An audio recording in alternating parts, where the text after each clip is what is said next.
Hello मेरे प्यारे प्यारे बच्चों, कैसे हैं आप लोग। मैं श्रद्धा गुप्ता आपके सामने नए पाठ के साथ। कौन सा पाठ है? पाठ 9। और पाठ का नाम क्या है? एक चिड़िया की होली। तो साथ में पढ़ते हैं। एक दिन एक चिड़िया के मन में ख्याल आया कि सारे लोग होली पर एक दूसरे को रंग लगाते हैं, तो इस बार वह भी होली मनाएगी। तो वो क्या सोच रही है? वो सोच रही है कि होली में सब एक दूसरे को रंग लगाते हैं, तो इस बार मैं भी सबको रंग लगाऊंगी। चिड़िया ने तालाब में जाकर देखा तो वहां पानी नहीं था। अब उसने जब तालाब में देखा कि पानी ही नहीं है, गर्मियों की शुरुआत में ही सूखे तालाब को देखकर चिड़िया को लगा, यदि ऐसे रंग बने रहे जिन्हें हटाने में ज्यादा पानी नहीं लगे तो कितना अच्छा होगा। तो वो क्या सोचती है कि अभी शुरुआत हुई है गर्मी की और तालाब में पानी ही नहीं है। तो कह रही अगर ऐसे रंग बने जिन्हें छुटाने में मतलब मुंह से हाथ से छुटाने में ज्यादा पानी ना लगे तो कितना अच्छा होगा। यह ख्याल चिड़िया को जम गया कि वह वैसे रंग से होली नहीं खेलेगी जिनमें सब खेलते हैं। वह अपने लिए अलग रंग बनाएगी। तो उसने कहा कि वह उन रंग से होली नहीं खेलेगी जिससे सब खेलते हैं, वो अपने अलग रंग बनाएगी जिनमें कम पानी यूज हो। चिड़िया के सामने मुश्किल यह थी कि वह रंग कहाँ से लाएगी। अब चिड़िया है, वो कोई इंसान तो नहीं है। तो चिड़िया के पास परेशानी ये थी कि वो रंग कहाँ से लाएगी।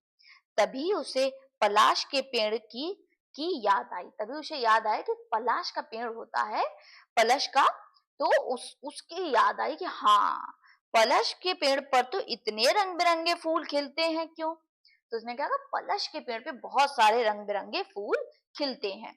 तो वो आगे क्या कहती है, क्यों ना पलश के फूलों से होली का रंग बनाया जाए। उसने कहा देखो क्या कर रही है, प्राकृतिक रंगों बना रही है। कैसे बना रही है? वो पलश के फूल से रंग बनाएगी। चिड़िया ने पलश के पेड़ के पास जाकर उससे अपनी बात कही।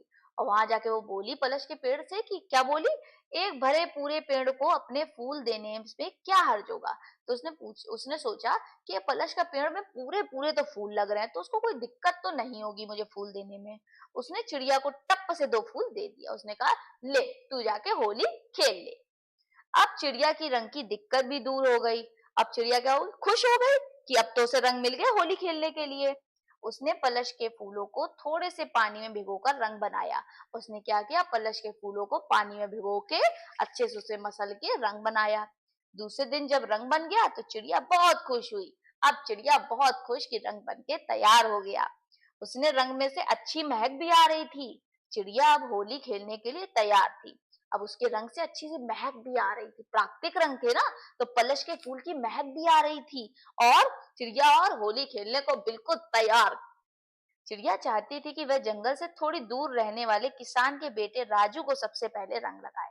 और वो चाहती थी कि थोड़ी दूर पे जो राजू रहता है ना, किसान का लड़का, वो सबसे पहले जाके उसको रंग लगाए। चिड़िया राजू को इसलिए सबसे पहले रंग लगाना चाहती थी क्योंकि वह चिड़िया के खाने के लिए कुछ अनाज के दाने बिखेर देता था। और चिड़िया क्यों उसको रंग लगाना चाहती थी? क्योंकि वो हमेशा उसके लिए खाने के लिए कुछ न कुछ दाने बिखेर कर जाता था। चिड़िया ने अपनी चोंच में थोड़ा सा रंग भरा और ले जाकर राजू पर डाल दिया।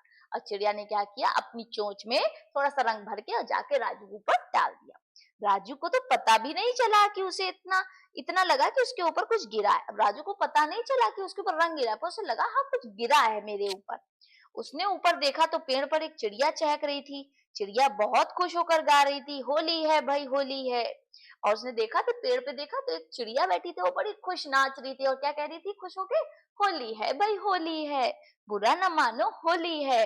और राजू भी चिड़िया को देखकर बहुत खुश हुआ। और राजू भी बहुत खुश हुआ चिड़िया को देखकर, क्योंकि चिड़िया भी बहुत प्रसन्न थी और होली खेल रही थी और क्या बोल रही थी, होली है भाई होली है, बुरा न मानो होली है।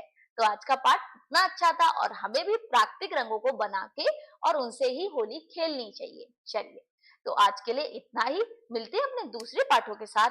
Bye bye.